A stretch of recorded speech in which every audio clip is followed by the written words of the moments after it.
հարցազրույց առնչվող Դավիթ Հարությունյանին, ձեզ համար սպասելի էր այս սցենարը Հարությունյանի հետ կապված եւ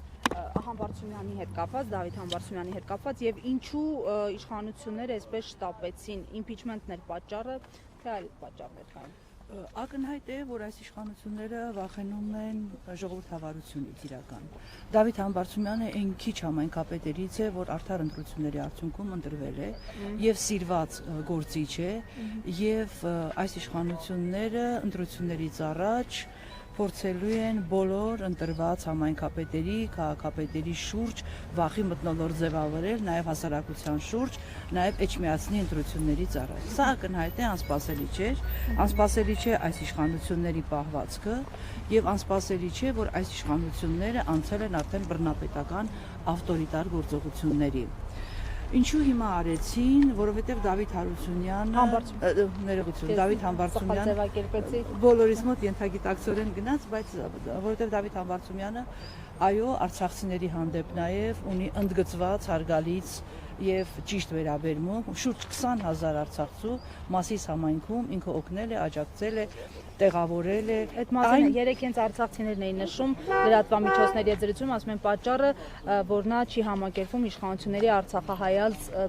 հալած գործունեության հետ։ Միանշանակ այստեղ երկրորդ կարծիք չկա, որովհետև այնինչ պետությունը չի անում արցախցիների հանդեպ, այնինչ այս իշխանությունը չի անում օգնելու արցախցիներին, պետության դերում գտնվեց Դավիթ Համբարձումյանը եւ Մասիս համայնքում որևէ մեկին եթե հարցնեք, կտեսնեք, թե ինչպիսի սիրալիր եւ հարգալից վերաբերմունք կա այս համայնքի ղեկավարի հանդեպ։ Եկեք արձանագրենք մեկ ընդմիշտ այլևս։ Այս գործողությունները իշխանությունը շարունակելու է, որովհետև ինքը շատ լավ հասկանում է, որ այլևս չունի ժողովրդի վստահության քվեն, ինքը շատ լավ հասկանում է, որ միայն բռնությամբ, միայն ուժով, միայն իր համար վնգստացող իրավապահներով, դատավորներով եւ այլն, ինքը փորձելու է պահել իշխանությունը նորից իշխանության գալ։ Ինքը շատ լավ հասկանում է, որ ժողովուրդը այլևս իրեն տանել չի կարողանում, ինքը շատ լավ հասկանում է, որ մի անսպասելի պահի ժողովուրդը ինքնաբուխ ոտքի է կանգնելու եւ իրենց հեռացնելու է։ Դրանք սրտիկներ չեն, եթե դուք ուշադիր նայեք, դրանք որոշակի աղանդավորական կառույցների նշաններ են, էմբլեմներ են, խորհրդանիշեր են եւ դրանք սրտիկներ չեն։ Նիկոլ Փաշինյանը այլևս վաղուց բացահայտված է, որ Նիկոլ Փաշինյանի ամենամերձավոր շրջապատը կոնկրետ տարբեր աղանդների ներկայացուցիչներ են, որ նրանք աշխատում են ընդդեմ հայ առաքելական եկեղեցու, որովհետև իրենք հայ առաքելական եկեղեցու հետևորդներ չեն, իրենք շատ լավ հասկանում են, որ այդ ձեր ասած սրտիկները, էմբլեմները, նշանները իրենք ուղղորդում են կոնկրետ հանրության, մի մոռացեք, որ Հայաստանի Հանրապետությունում այսօր մի քանի տասնյակ աղանդավորական կառույցներ են գործում եւ դրանք գործում են եւ դրանք օգտագործվելու են առաջիկա ընտրություններում, որպեսզի Նիկոլ Փաշինյանի համար ձայներ ապահովեն։ Սա է պատճառը, որ հայ առաքելական եկեղեցու դեմ Նիկոլի այս հարձակումները սենց գնում են թափով, սա է պատճառը, որ արդեն իրանք սկսել են եկող կիրակի օրվա համար նոր հարձակումներ Օհանավանքում, սա է պատճառը, որ ամբողջ հայ առաքելական եկեղեցին, այո, ամբողջ հայ առաքելական եկեղեցին ոտքի է կանգնել եւ չի հանդուրժելու սա եւ մեր ժողովուրդը չի հանդուրժելու սա։ Մենք հիմա կհասենք անընդհատ մենք սա արձանագրում ենք, այս բռնությունները եկեղեցու դեմ, նորմալ ընտրված մարդկանց դեմ, պարզ քաղաքացիների դեմ, քաղաքական գործիչների դեմ, երբ որ մի ստատուսի, մի գրառման համար փաստաբան են բռնում, սրբազանների են տանում կալանավորում, բարեգործ Սամվել Կարապետյանին են տանում կալանավորում, կասենք լավ, ինչքան մենք կարող ենք սա արձանագրել։ Ես կարծում եմ, եթե կա քարերը նետելու ժամանակը, գալու է նաև քարերը հավաքելու ժամանակը, եւ մեր ժողովուրդը սա չի հանդուրժելու երբեք։ Ինչ վերաբերում է Դավիթ Համբարձումյանին, ես ուղղակի ուզում եմ իմ հարգանքը, իմ խոնարհումը, իմ սերը հայտնել Դավիթի հանդեպ, որովհետեւ նա կարող էր չգալ, նա կարող էր մնալ որտեղ որ գնացել էր աշխատանքային այցով, բայց ելի եմ ասում, Դավիթը Դավիթ չէր լինի, եթե չգար, որովհետեւ այս սրիկաներին այդպես սա ուժ է։ ինքը ուժ ցույց տվեց, ասես դուք չկաք այնքան, դուք ոչինչ եք, եթե ես ձեզնից վախենամ ու գամ։ Դրանով Դավիթի վարկանիշը ռեյտինգը մի քանի անգամ նախ բարձրացավ, դրանով անվստահության գործընթացի հնարավորությունը մի քանի անգամ բարձրացավ, որովհետև Դավիթը սովորական համայնքապետ չի, Դավիթը անվստահության գործընթացով ներկայացված ՀՀ վարչապետի թեկնածու է, որը պիտի ժամանակավոր կառավարություն ձևավորի, ես չեմ ասում անցյալ ժամանակով կամ ապառնյով, դա լինելու է, որը ձևավորելու է ժամանակավոր կառավարություն եւ հենց այդ ժամանակավոր կառավարությունն է իրականացնելու արտահերթ խորհրդանական ընտրություններ առանց Նիկոլ Փաշինյանի ՔՊ-ի։ Ինչքան էլ ուզում է այդ մուրճը ճոճի, ինչքան էլ ուզում է լրփանա կներեք, որտեղ ինքը լրփանում է ետերից, ինչքան էլ ուզում է այսպես վախի մթնոլորտ ձևավորի, ինչքան էլ այս վնգստացող դատավորներն եւ իրավապահները անհասկանալի կենթանիներ, անհասկանալի կերպարներ, որ դիմակավորված նույնիսկ աչքերը չի երևում։ Ես չեմ հասկանում, դրանք հայ են, հայ չեն, այլ ազգի են, որտեղից են ներմուծվել, որտեղից են բուծվել, ինչքան էլ դրանց բերի, վախեցնի եւ ուժ ցույց տա, իր գնացքը արդեն գնացել է։ Ես ուղղակի խնդրում եմ մեր ժողովրդին զինվել համբերությամբ, հավատալ ընդդիմադիր այն գործիչներին, քաղաքական այն ուժերին, որ իսկապես ազնվորեն անվստահության գործընթացը ուզում են իրականացնել, հավատալ ընդդիմադիր այն ուժերին, որ իսկապես ազնվորեն ուզում են իրականացնել իշխանափոխություն եւ ոչ թե ուզում են մանդատ եւ ոչ թե ուզում են Նիկոլի պարլամենտում մի քանի մանդատ ունենալ եւ կանգնել այդ ընդդիմադիր ուժերի կողքին։ Ես կարող եմ այսպես պարզերես անկեղծորեն ասել, որ այդ քաղաքական ուժերից մեկը Հայաստանի Հանրապետական կուսակցությունն է։ Եվ այստեղ երկրորդ կարծիք չկա, որտեղ Հայաստանի Հանրապետական կուսակցությունը 18 թվականից ի վեր խոսում է, բացատրում է, ներկայացնում է, համոզում է, որ Նիկոլ Փաշինյանի իշխանությունը միայն չարիք է բերելու, այս 7 տարիներին մենք տեսանք, որ իրոք Նիկոլ Փաշինյանի իշխանությունը միայն չարիք է բերում այս երկրին։ Եվ ինքը պիտի գնա, եւ ինքը պիտի գնա ժողովրդի ճնշմամբ, ժողովրդավարական ճանապարհով, սահմանադրական ճանապարհով, որովհետեւ երբ որ մեկ անգամ մենք փողոցով մեր ժողովուրդը միամտաբար հավատաց եւ կանգնեց Նիկոլի կողքին, այս անգամ դա չի լինելու։ Այս անգամ մեր ժողովուրդը ավելի խելամիտ է լինելու եւ խելամիտ մերժելու է Նիկոլին եւ նրա իշխանությանը։ Ես այնտեղ դուք նշեցիք, որ Հանրապետական կուսակցությունը առաջ է քաշել քաղաքական գործընթացը, մասնավորապես իմպիչմենտի գործընթացը։ Ընդդիմությունը բայց ունի պլան B, որովհետեւ ամենայն դեպս այս պահի դրությամբ մենք ընդդիմության կողմից, այսպես ասած, իմպիչմենտի գործընթացի վերաբերյալ գործուն կամ ավարտին հասցնելու գործողություններ չենք տեսնում։ Իսկ Նիկոլ Փաշինյանը հայտարարել է, որ կիրակի օրը կրկին գնալու է պատարագի, նախորդող կիրակի օրվա պատարագը անվանել էր նորոգման պատարագ եւ գաղտնիք չէ, որ իրենք գնալու են մայրաթոռ։ Եթե իմպիչմենտի գործընթացը չհաջողվի, ձայները, ստորագրությունները չհաջողվի գնել այդ հաստատության գործընթացը սկսել եւ ավարտին հասցնել, ընդդիմությունը ինչ այլ ալտերնատիվ տարբերակներ ունի։ Շնորհակալություն է հարցի համար, վստահաբար ընդդիմադիր այն ուժերը, որոնք իսկապես գնում են անվստահության գործընթացի, ունեն տարբերակներ եւ որևէ քաղաքական ուժ չի կարող մտնել այս քաղաքական սահմանադրական գործընթացի մեջ առանց այլ տարբերակների։ Այստեղ երկրորդ կարծիք չկա։ Նիկոլ Փաշինյանը այո, կիրակի օրը նորից է տանելու,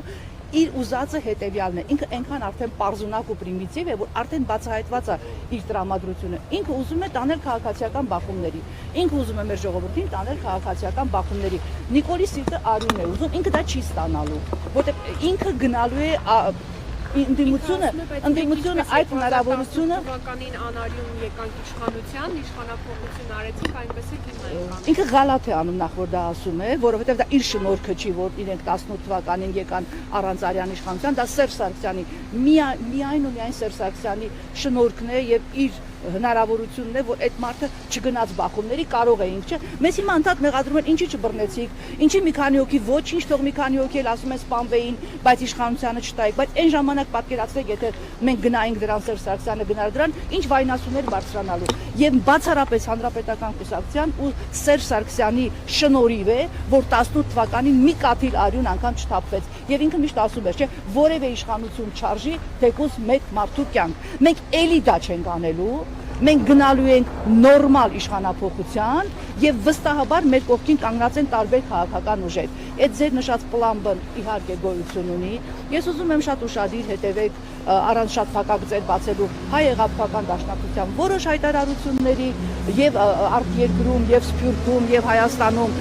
դաշնակցական կառույցները արդեն ընդվզում են Ես ուզում եմ ուշադրությամբ հետևել Եվրանեստի այս օրերին ընթացող Երևանում նիստերին, թե ինչպես են Եվրանեստի падգամավորները, այդ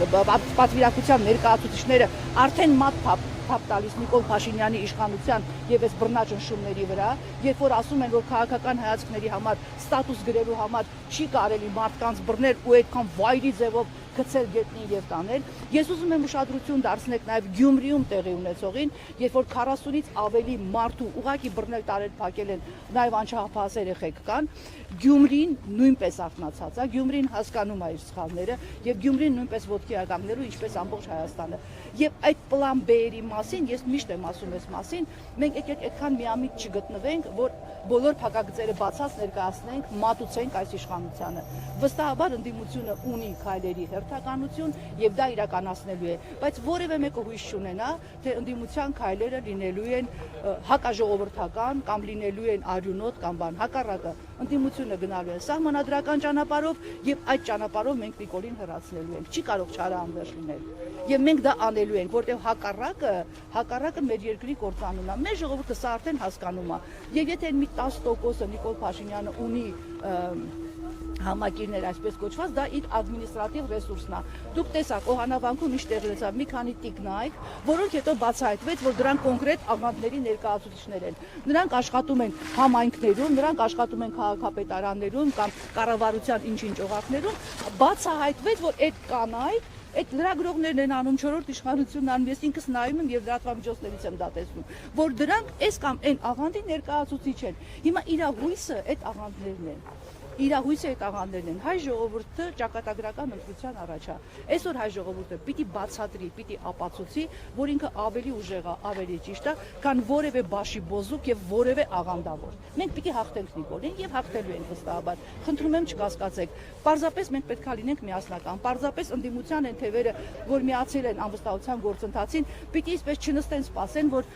այդ ամեն ինչը անի հանրապետական կուսակցությունը։ Պետք է միասնաբար այս գործը գլուխ բերել։ Միայն միասնությամբ Նիկոլը շատ լավ տիրապետում է բաժանիր, որ տիրես սկզբունքին։ Ինքը այսպես քիչ-քիչ բաժանեց, այս պահին արդեն ինքը չի հաջողելու։ Այս պահին վստահաբար ինքը չի հաջողելու, որովհետև էլի եմ ասում, էլի որպես անհու, որպես լավատես, որպես, չգիտեմ, էլի ես վստահ եմ, ես հավատում եմ հայ ժողովրդի խելամտությանը։ Ես հավատում եմ մեր ժողովրդի հետին խելքին եւ կարծում եմ, որ այս անգամ մենք պիտի հաջողենք։ Այլ ընտրանքը է, հիմա թող տանի բոլորից դնի բանտերը փակի։ Ինչա ինքը դրանից շահելու։ Այսինքն երկիրը դարձնելու աղանդավորների, անհավատների, անբարոյականների բան, հասկանում եք, ինքը դրանով ոչինչ չի շահելու, ինքը ուզում է թուրքացնի Հայաստանի Հանրապետությունը, դարձնի թուրքական վիլայետ, էլի չի հաջողելու։ Տեսեք, ցեղասպանության հուշահամալիրը ինչ այլանդակ ձևով ավիրել են, ինչ այլանդակ ձևով քանդել են։ Անցած օրը Արարատ Միրզոյանը հայտարարեց, որ հրավեր են ուղարկել բանավոր Էրդողանի եւ Ալիևին այդքան էլ ճիշտ առողջություն։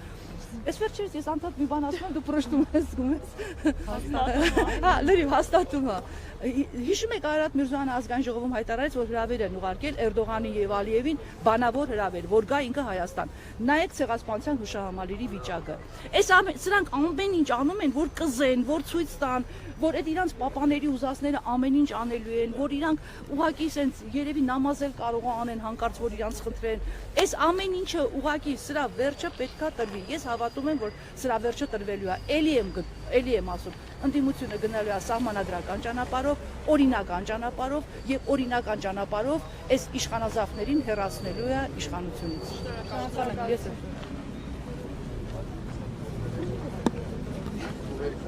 եմ։